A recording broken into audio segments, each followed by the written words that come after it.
Well, welcome, everyone. I'm Sari Kimbell of Food Business Success, and we have Shannon Roddy here as well. Happy to have so many people on this webinar. We're calling it Launch Your Food Business in 2020. And Shannon and I have a list of 10 things you need to know to start. So I'm going to kick it off, and then Shannon will take the wheel after I'm done. So, get onto my presentation. Here we go. All right, so you're joining us hopefully because you are interested in starting a food business, a packaged food business. And so this might be you dreaming big. It's 2020, decided you really want to start that food business. You make something delicious and amazing. People tell you you should definitely start a business. So hopefully that's you. And that's really who this webinar is for. So why don't you just imagine yourself starting at a farmer's market, you're packaging your food or beverage, um, or you are wanting to get onto wholesale retail shelves. You want to get into grocery stores or gift stores or restaurants, cafes, lots of different opportunities to sell your product wholesale.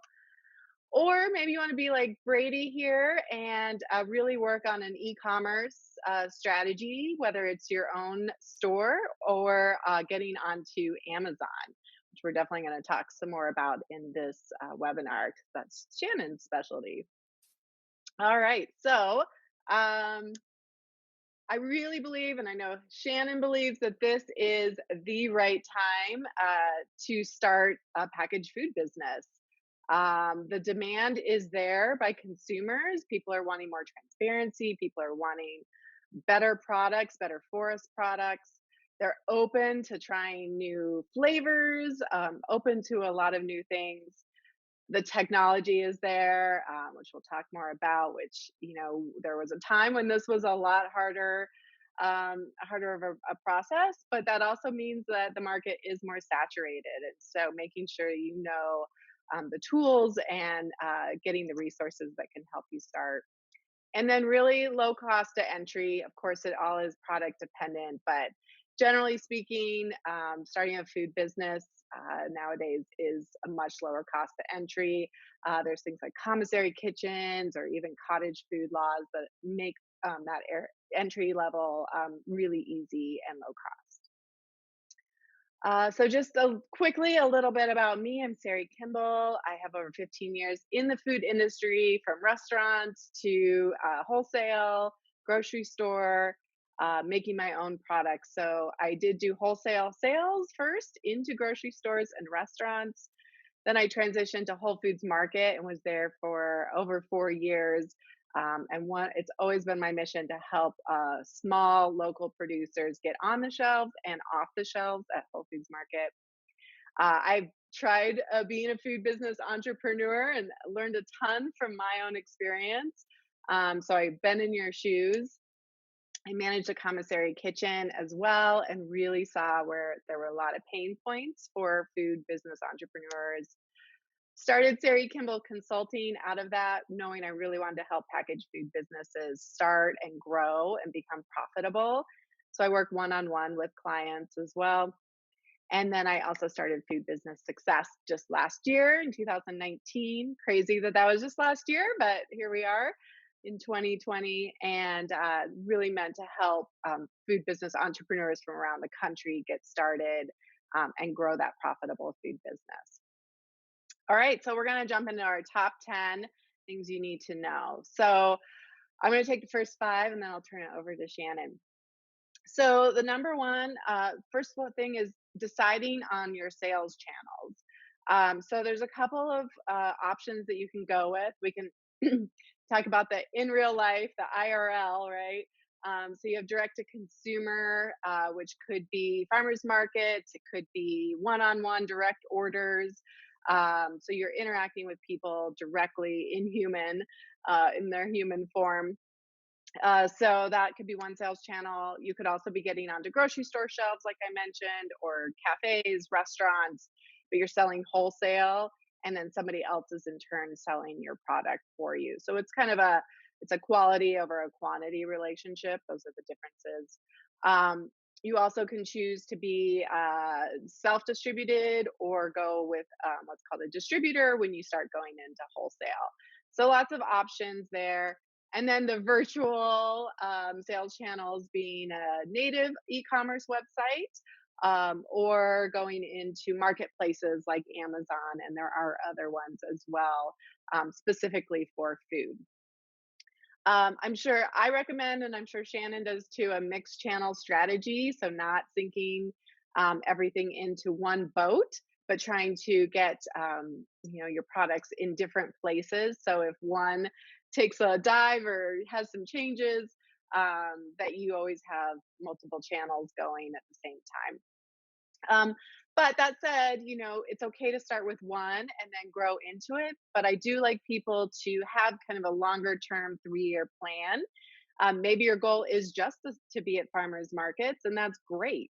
But if you're thinking about a multi channel strategy, like wholesale combined with e commerce, I want you to think about that in advance so that you can be making decisions purposefully for that 3-year plan versus just kind of that narrow one at a time decision making. You'll end up saving time and money doing that. All right, so number two is licensing and regulation. I deal a lot with this. The food industry is heavily regulated, unlike some industries that have no government oversight. Obviously, food has the potential to make you sick. And so there are lots of government agencies, all the way from the FDA, possibly the USDA, all the way down to your state, county, and even city regulations and licensing. So it's highly product dependent. Um, and so you want to be sure that you are covering all of your bases and that you are completely legitimate and have all of your licenses and meet those regulations. So some states, to help you with that barrier to entry, do have what's called cottage food. So you can start making a product out of your home and selling it directly to a consumer. So there's actually very little oversight that goes into that. So you can check if your state allows cottage food. It's only allowed for certain products though.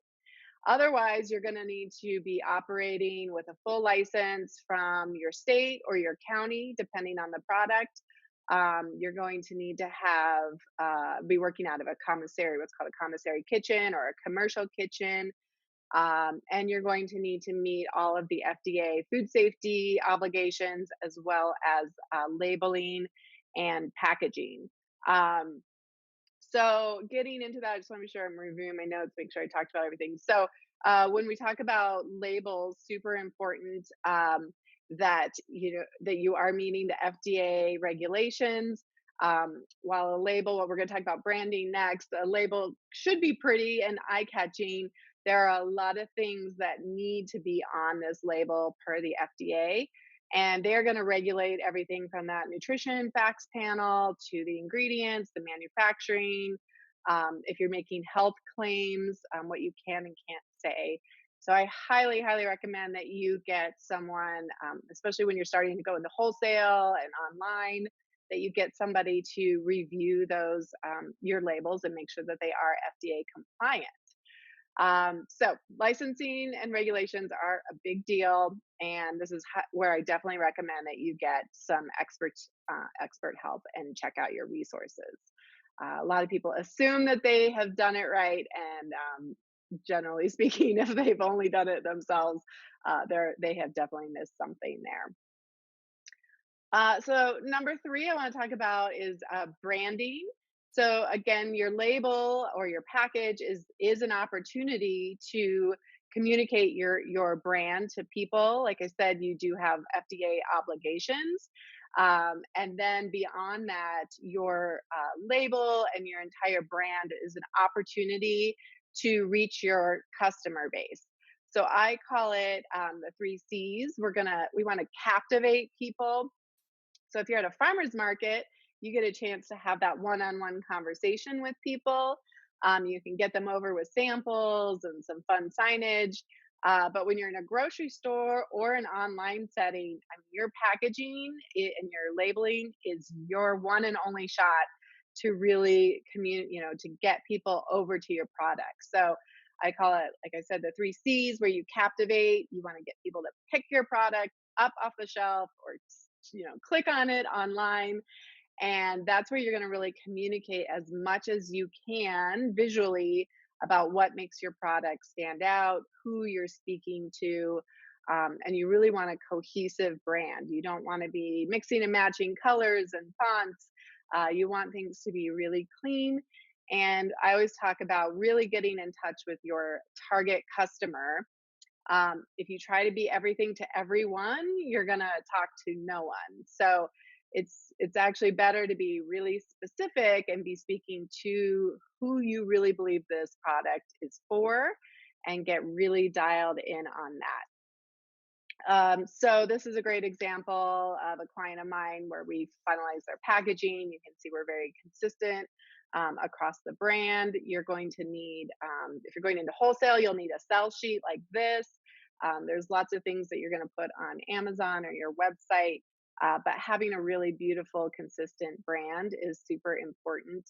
I highly recommend working with a graphic artist when you want to go into this kind of next level of wholesale or Amazon or e-commerce.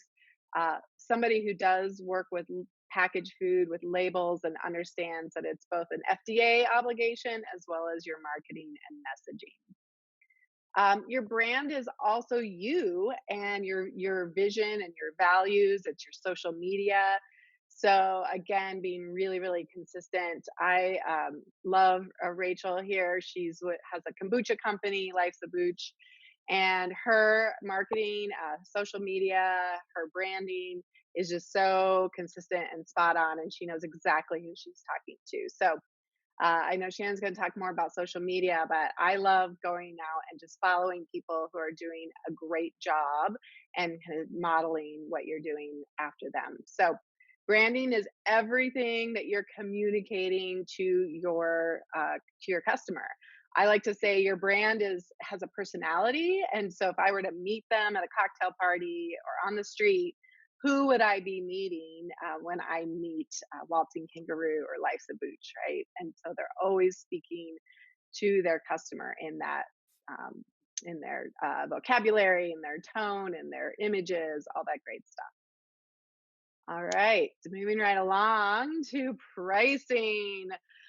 This is where I see lots of opportunity to make changes early on. I mean, you can go to a farmer's market and play around with pricing, but when you start getting really serious about growing your business, I want you to really consider your pricing and do this ahead of time. So lots of mistakes can be made here. I want you to start, I like to say, start a profitable business, not an expensive hobby. And digging out, if you've not priced your product correctly from the start, can be a real headache to go back and change your prices online and for your customers and wholesalers. Not fun. So you want to base it on goals for your profitability, but it also needs to be in line with what the market, what your customers are willing to pay. It's going to be hard to sell, $25 jar of jam so that you can make a profit. And you want to be sure that you have what I call price alignment, price parity, so that if you're selling your product for $8 online, that you are also selling to your wholesale customers at a price where they can price it at the same thing. You don't want to be at a farmer's market charging $8 and then have a store require a store to be charging $12, right? You need to have parity across the market, whatever channels you are in. So this is an example of trying to sell something for $8. So direct to consumer, like e-commerce or a farmer's market, So we're doing 50% margin. So that means we have 50% gross profit. So we're charging that $8. But then when we go into like a retail situation where we're selling wholesale, everybody needs to make money along the way. And that could be Amazon or it could be the grocery store. So then your margin's going to drop. But like I mentioned, it's a quantity relationship over a like one-on-one quality relationship. So hopefully you're going to be selling a lot more because you are in more stores and more places. But that price, you need to have a suggested retail price of the same as what you're selling it to a farmer's market customer. So the problem comes in, I call it pricing through distribution or even pricing through Amazon, which is going to have their particular, all of their margins and percentages that they're going to take. But you need to be thinking ahead to what do I actually need to, make from this. Because at the end of the day, making 1% in a gross profit is not going to be a profitable company for you. So yes, you can maximize your cost of goods sold. And I talk a lot about that in food business success, but it's your ingredients, your packaging, and then your labor that goes into making the product and packaging it. So the bigger you get, the more you can make that more efficient. You can buy in larger quantities. So hopefully these numbers would improve, but you really need to keep an eye on pricing. And I see a lot of people just kind of be like, I don't want to look at that. Like, I kind of did a napkin, formula, rough version on a napkin. But this is something that's so key to your success to be sure you're pricing your product correctly. Which leads me into my last point here around production. So, as you're moving into whether you're doing farmers markets, even if you're doing home based, like a cottage food, but certainly when you're going into a kitchen, when you're making larger quantities, you're scaling up, production is super important that you understand how to be successful at that. So, the first thing I like to say is that you need to take it from a recipe to a formula. So this needs to be something that's going to be repeatable. And if I scale up, I want to be able to take that recipe and multiply it by 100 and get the exact same product that I got when it was making 12 cookies versus 120. You need to weigh everything out, get your recipe from tablespoons and cups and things like that to weights, things that again can be easily scaled up and will be spot on. Anybody could make this. You could times it by 1,000 and it would still turn out right. You also need to be aware, like in this image with the cookie, it's like these are all going to turn out in different sizes and different shapes. So finding ways, depending on your product, to make them all the same size, have that consistency, fill the bottle to the exact same place every time. Because your customer wants that consistency. We got to get away from our farmers market mentality of like just it can be a little off and whatever. But as you go into online and into grocery stores, super important that you have a formula and not a recipe. You also want to be able to like have anybody go in and do it. It can't just be all in your brain.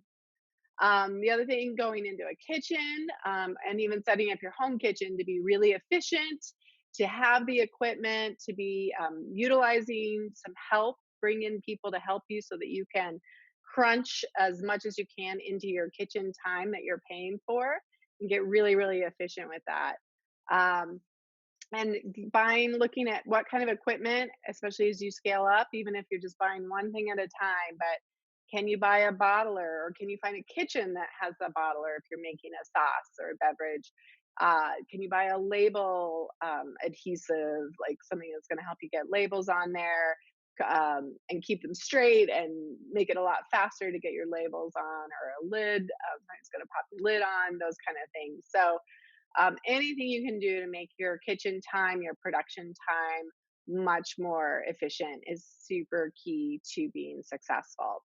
Um, I also just wanted to add a note. I've had this issue coming up with some one-on-one clients that when you're thinking about turning this thing that you make at home that's so amazing into a packaged product, you want to be sure that you are using as many raw ingredients as possible and not just combining a bunch of proprietary, like retail ingredients. You're going to need to make this basically from scratch for the most part. And so that's just something that has been an interesting recurrence lately. And so I just wanted to mention that you want to have a unique product that's your own unique recipe to you and not just be combining other people's ingredients. So just a little note on that.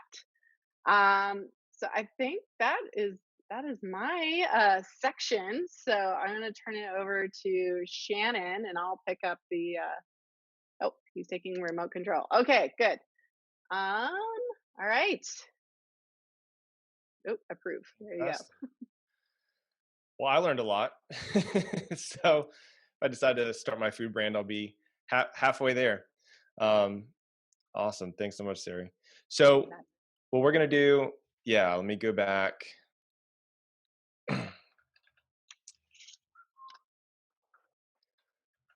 And here we go.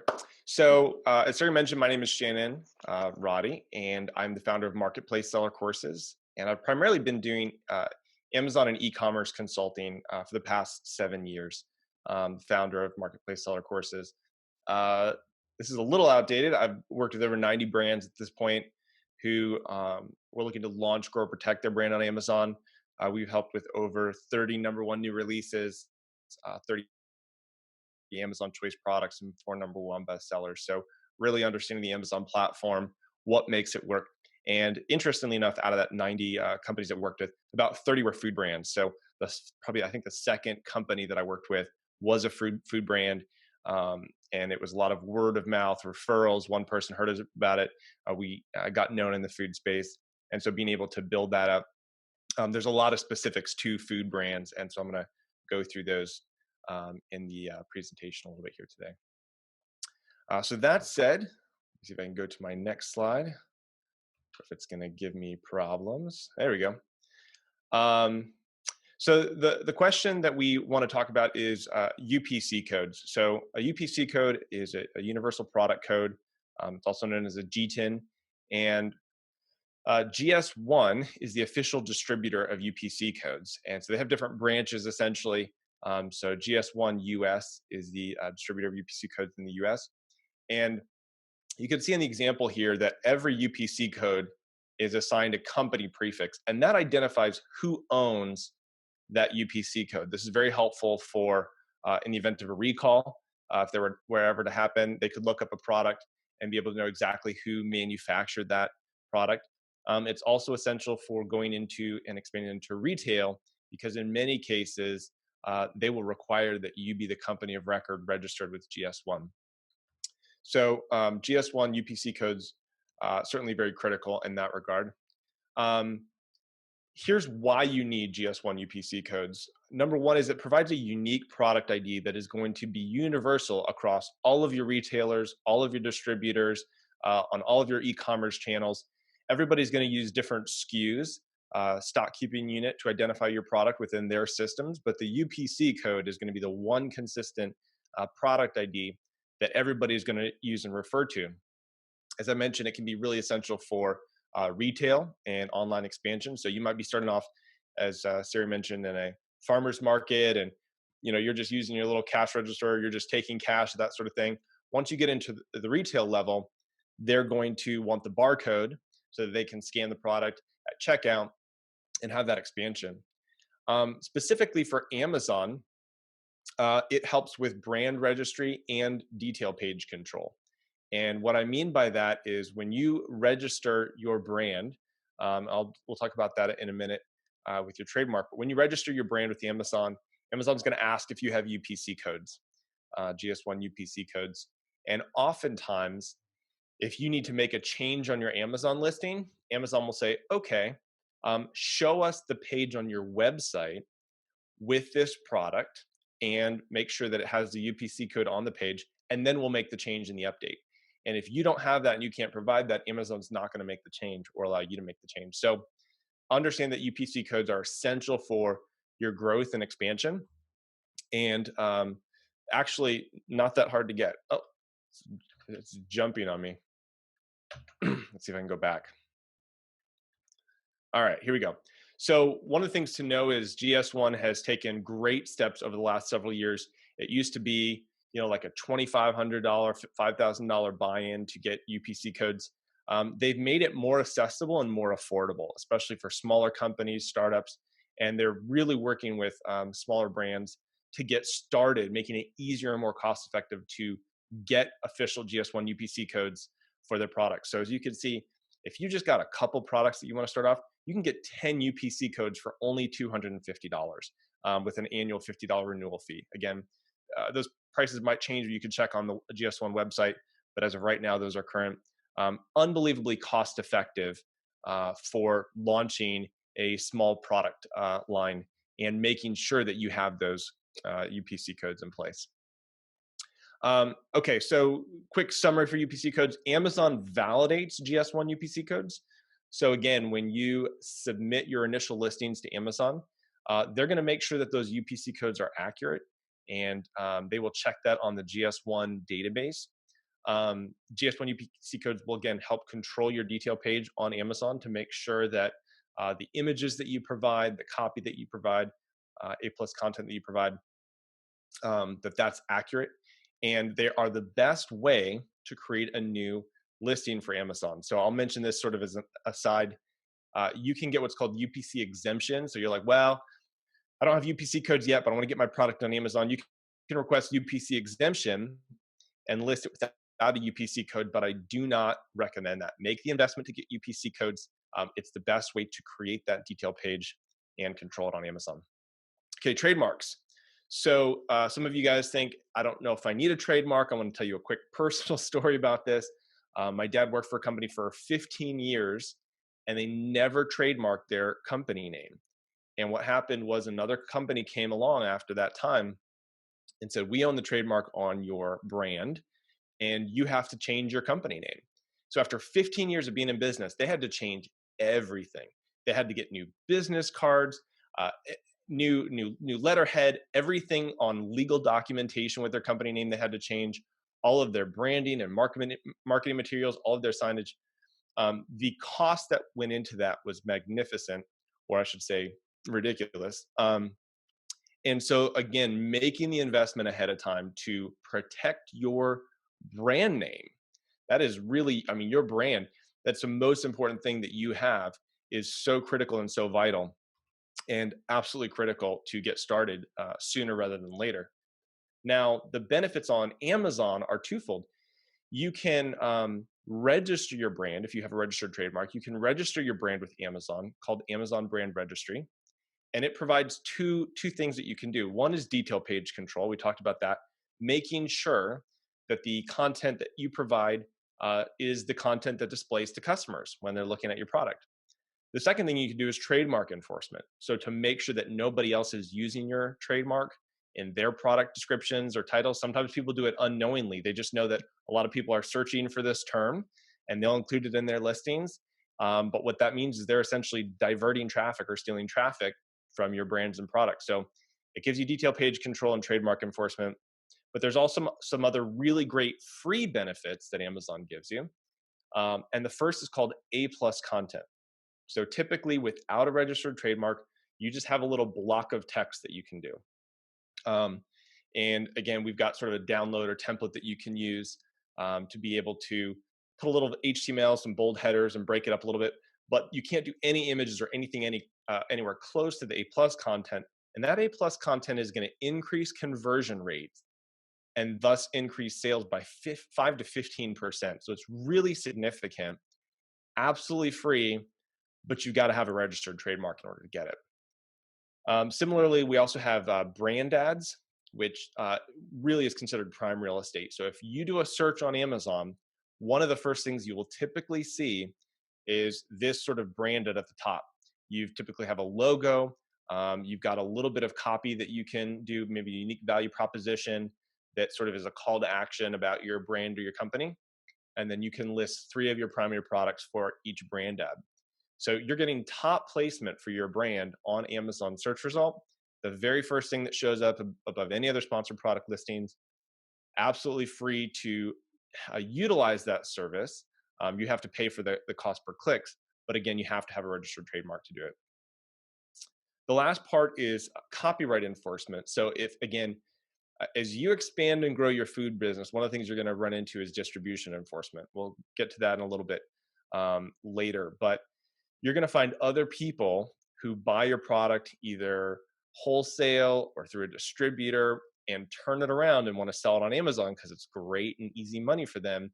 But it means you can have a lot of duplicate product listings. So if you've got brand registry and you've got a trademark, you can actually upload an image of your product, and Amazon will search all of the millions and millions of listings and find if somebody else is using your images. And then you can, in that tool, file a copyright infringement and get Amazon to take that image off. Okay, so there's a couple different ways to get a registered trademark. Again, if you're super savvy, maybe you gotta, understand legally. You can do it yourself with the U.S. Patent and Trademark Office. It's relatively simple. There's also professional services like LegalZoom that you can use, or you can use a trademark attorney. Obviously, at each stage and each level, you're going to get a higher quality of service, and it costs more. But again, a trademark is typically something that you're going to get one time. There is a renewal every several years. But I highly recommend, making the investment to get a trademark attorney to do the trademark research, see if there's any conflicting trade names out there, and file the application correctly. One of the attorneys that I talked to said the number one reason he sees trademark applications get denied is because they were not filled out correctly. So again, there's a lot of legal aspects to that. You want to make sure it's done correctly and that is maintained correctly. Now, some of you guys might think, I don't know why I need a website or social media to launch on Amazon. Like, why is that important? And I want to share with you guys a really neat story. This is Tony Casandrinos and his sister Effie. They created a company called Casandrinos Olive Oil, and they import cold pressed olive oil from their family's olive groves in Greece. And they decided they were going to use an e-commerce only strategy. And so they said, we're not going to be in retail. We don't want our product sitting on the shelf for really long. We want to really bring it over straight from Greece. It's going to be in a warehouse and get shipped straight out to a customer, whether it's from our website, whether it's from Amazon, wherever. And initially they were just selling on their website, but they did a survey of their customers and said, where do you want to buy the product? And not surprisingly, 50% said, we want to buy on Amazon. And if you're not aware, currently 50% of all e-commerce goes through Amazon. So it really is a huge channel. And 55% of all product searches start on Amazon. So customers are doing research. They're doing product research on Amazon, even if they're going to buy in retail and buy in stores. And that's why, the Amazon aspect is so important. That's why it's so important to be on Amazon, even early on. And we'll talk about that a little bit after we talk about e-commerce websites. So what was neat about Tony is that he used an affiliate-only strategy, meaning he didn't ever do PPC. Again, this is a very unique situation. That's what he decided to do. A lot of companies do a hybrid model or do it differently. He did do some paid social traffic, but what he did was when they got their listing optimized on Amazon, so we did their optimization. So he's got a question about PPC. PPC is pay per click. So that is advertising. Anytime you're paying somebody, and I'm losing control. There we go. Anytime you're paying to have your ad displayed to a customer, and every time they click on that ad, that's called PPC, pay per click. So what they did was we worked with them to optimize their listing, making sure the right keywords were in the title, making sure that we had the right images. We built out A+ content. And what he did is he sent links to all of his influencers and affiliates, and also an email out to his website customers and said, hey guys, we are now launched on Amazon, drive traffic to Amazon. They had one of the most successful first months of basically like a relaunch on Amazon that I've ever seen. It was unbelievable. And it was because he had the ability to drive all of this off Amazon traffic to Amazon, people who were customers who loved his product. And some of you guys might be thinking, why would I send my website customers and social media followers to Amazon? Like, those are my customers. I don't want them to go to Amazon. But I want to share this principle with you guys that for Amazon, the more traffic you drive, the more your organic sales rank increases. And so I had this graphic done to kind of convey this concept. If you throw a little pebble in a pond, you get a little ripple effect. If you throw a boulder in the pond, you get a huge splash and a huge ripple effect. And the same is true when you send off Amazon traffic to Amazon. So what you're doing effectively, you're leveraging a small part of your audience, some of your social media followers, some of your email people who have purchased on your website before. You're leveraging that to Amazon to effectively launch your product to reach Amazon's 300 plus million customers, right? You're never going to have 300 million visitors to your website. But Amazon has that. They've got that captive audience, people who are looking for new products. And so it's really, really critical to be on Amazon in that regard. Okay, let's talk a little bit about social media and then e-commerce. So the other cool thing is social media gives you the ability to engage your customers. Okay. If you're doing, again, as Sari mentioned, you might be starting off doing, markets and that sort of thing, that gives you the ability to converse with customers. Social media is a way to continue having conversations with customers, even if they're buying your product in retail, wherever they may be following you online.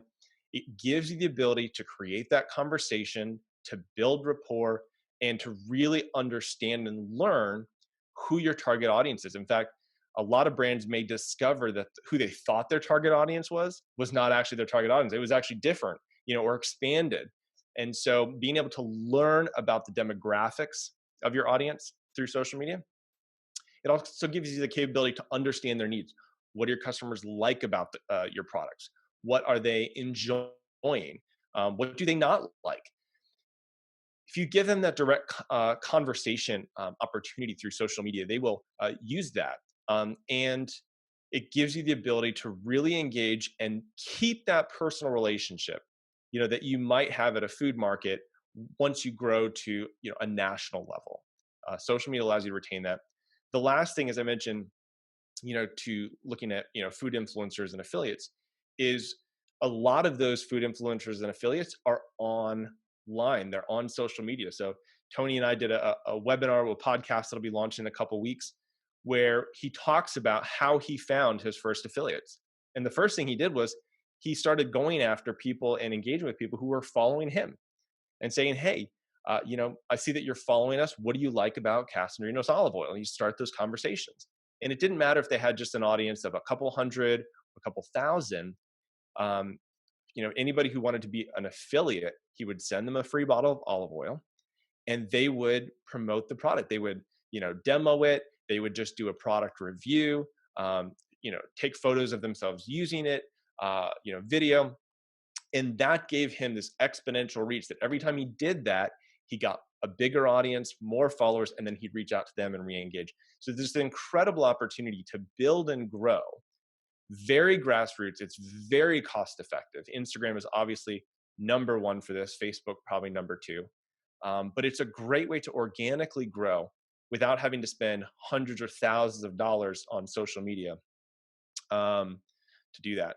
Quick question for that. Did he send emails to Instagram followers, or was it through Instagram comments? So a lot of it was direct messaging through Instagram. Okay, so next we've got e-commerce website. And the reason why having an e-commerce website is so important is, number one, it's a place where you own the customer. And you also own the email address. Katie Melezova talks about this. She said, social media or retail or online, those are places that you rent, but you don't own that. Instagram can make a change in the algorithm. Amazon can make a change in the algorithm. With Amazon, you do not own the customer. They're Amazon's customer. You're just selling to Amazon's customer. You're not allowed to retarget. You're not allowed to remarket. It's still a huge growth channel, but you need a place, you need a home base where people can come buy directly from you, engage with you. You've got their email address. You can send them follow-ups, updates as you release new products, new announcements. You want to have that place, just very similar to social, but you want to have that place where they can buy directly from you. And so I would really say that once you have your own e-commerce website, and again, I recommend Shopify. It's just the simplest, most secure, and one of the most widely used e-commerce platforms out there. For $29 a month, you can get your e-commerce website set up. fairly simply. Once you have that, step two, Amazon should be a consideration because it's the fastest way to get sales, to attract new customers, and to get proof of concept. The ability to put a new product out there and get product reviews. You can start advertising and very cost effectively start to see sales come in and say, what is my cost per acquisition? Whereas, with your website and Google, AdWords, the conversion rate is going to be much lower. It's going to take much more time and a lot more investment to start to see that ROI. The second thing about the website, I alluded to this earlier with the GS1 UPC codes. You want a domain or website where Amazon can verify your product information. So we talked about if Amazon needs to verify something, they're going to say, give us a link to the website, the manufacturer website, and we want to see the product and the title and the UPC code on there. So go ahead and make sure that you have your home-based e-commerce website. Super important as you consider launching and growing a food brand. Last thing that I have on my list is packaging and photography. This is a couple companies that I've worked with, Fruit Bliss and Wabri.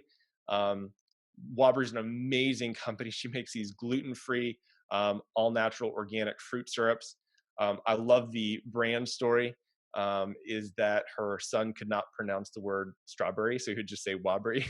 And so, they're just the most delicious syrups. We keep them in our house all the time. We use them on ice cream and cereal and that kind of thing.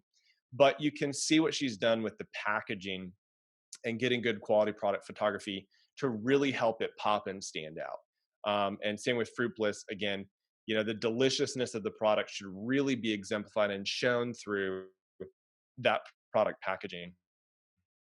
So a couple notes about packaging is as you're designing your packaging, sometimes it can be really challenging to guess what a good design is.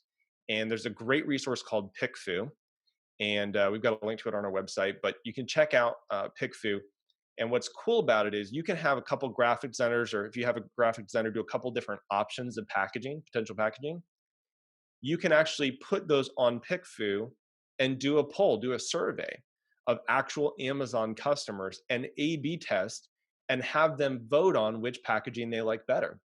And what's really cool about it is, in addition to that, everybody who votes doesn't just do a yes or no or A or B. They'll actually put why they liked it. We know that people's, what they think or what they feel isn't always matched up or aligned, but they can tell you which one they would prefer to buy. So again, really good hard data on this. You can show it to your friends and family, get some feedback from business partners. But if you want some objective data, PickFoo is a great way to look at different packaging options. Sometimes you can just do one packaging option. You can do two, you can do three. But uploading those different options and saying, hey, which one's going to pop and which one's going to stand out. Daniela Boltzmann of Mindful Goods also says, go on Amazon, look in your category, look in your space, and ask yourself two questions. Number one, does my product belong here? Does my product packaging, does it meet that level of excellence that I'm seeing on that first page of detailed results, which is really where you want to be. Majority of the sales, a significant amount of sales go through the first page of search results. The second thing is, how is my product or product packaging different than what's here? Meaning, I want to be able to play the game. I want to be at this level of excellence, but at the same time, I also need my product to actually stand out. So ask yourself both of those questions as you're looking at this.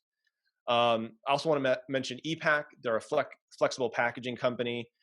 They've got plants all over the country. I know they got one in Boulder. I'm connected with one here down in Atlanta, just a couple minutes away from me.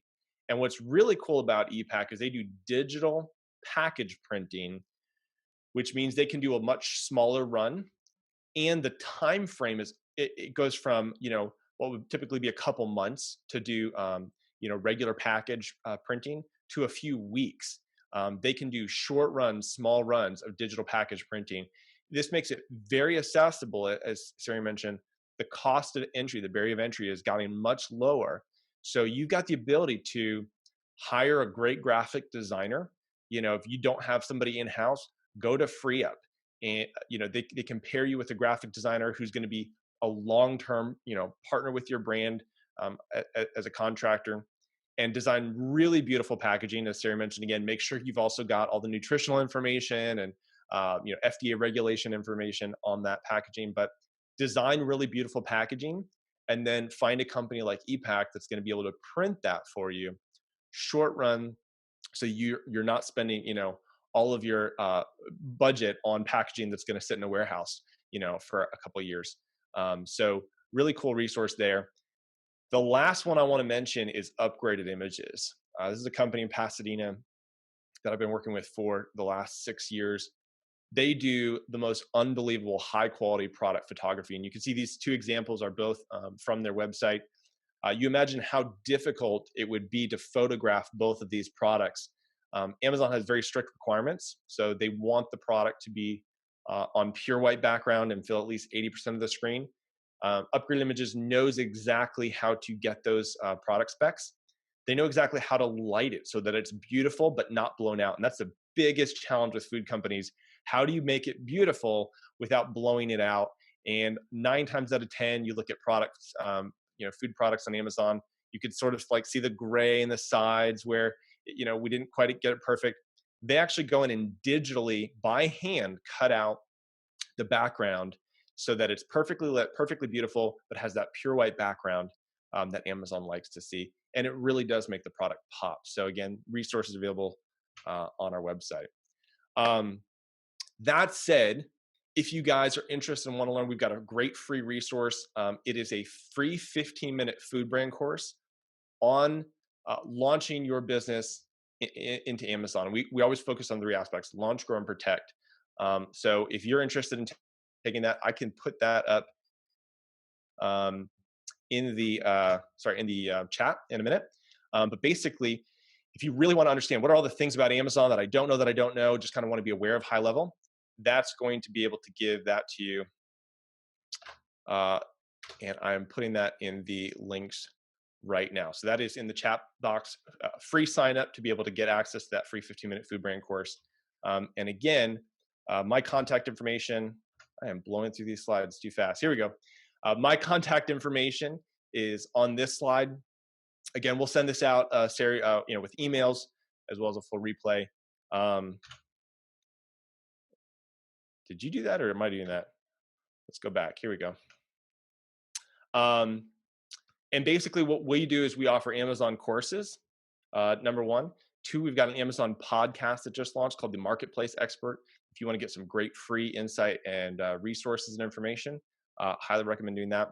And we also do Amazon coaching. So if you want sort of one-on-one, we do that as well. You can find us on Facebook, Instagram, and YouTube at Marketplace Seller Courses. And the website and LinkedIn, you can find me on both of those. Would love to connect with you. Sari, I'm going to let you take it back over.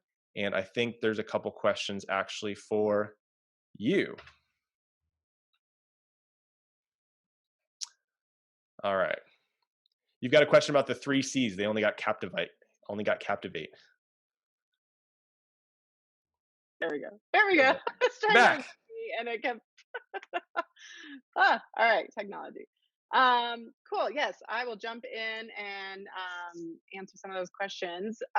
Just to give you guys some resources and what I do with food business success. I do have a ton of free resources, including a YouTube channel that has a lot of, we talk about a lot of different topics around starting a packaged food business. Um, let's see. I also have an accelerator program. It's a signature 5-month program to really help you start, launch your brand or grow your brand.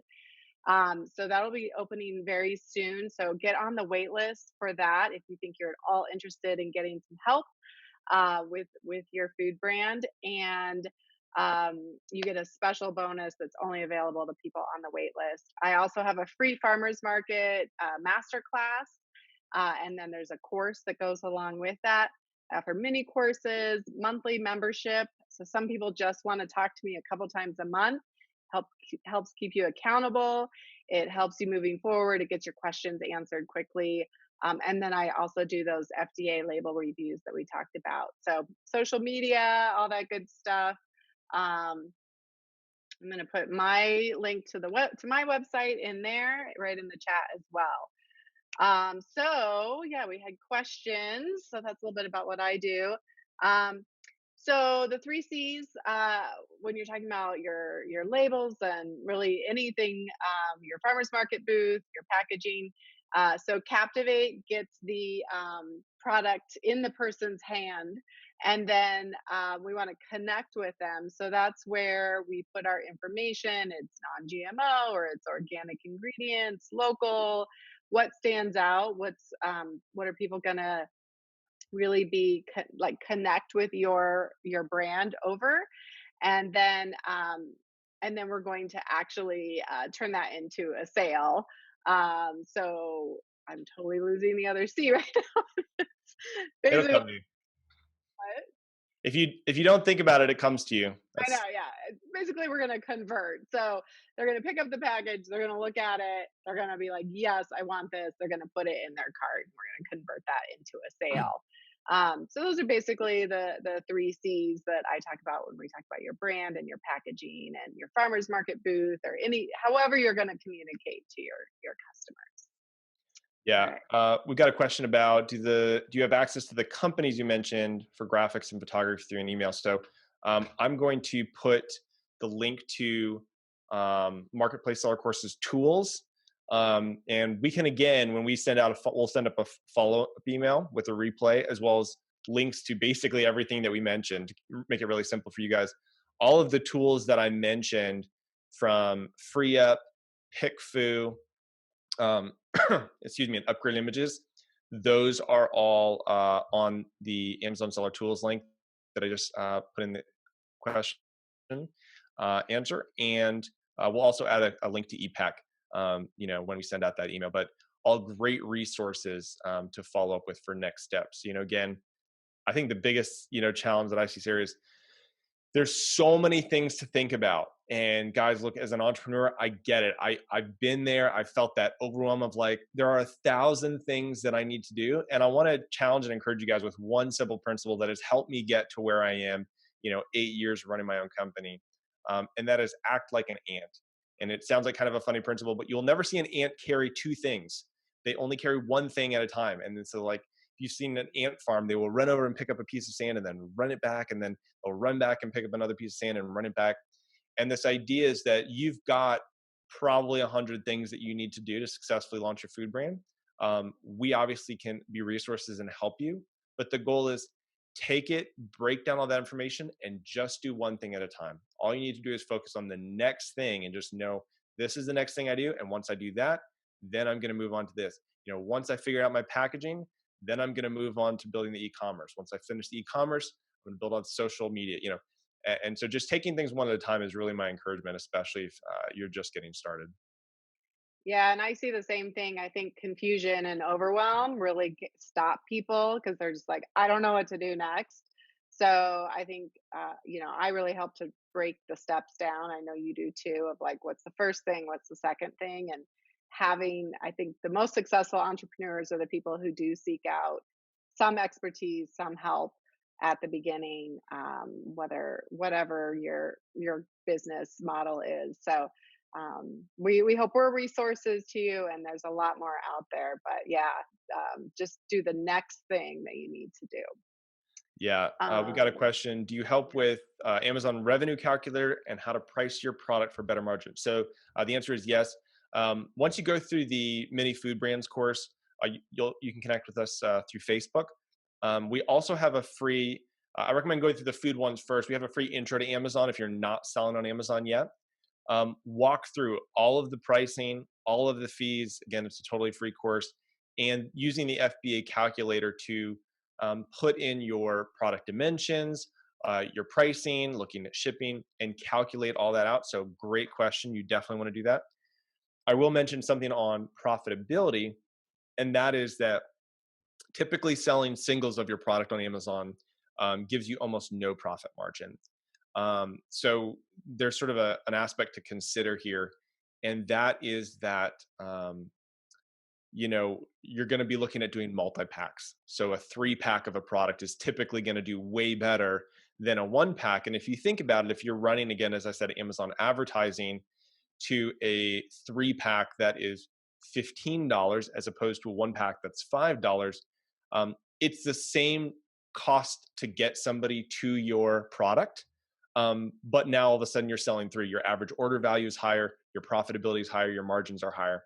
Um, I will answer one, or sort of mention one other aspect of this as well, is that you are going to want to use FBA. If your product is shelf stable, you're going to want to use fulfillment by Amazon. Again, I covered that in the mini course, but FBA is going to increase your potential sales by 2 to 3, even up to 5 times the amount.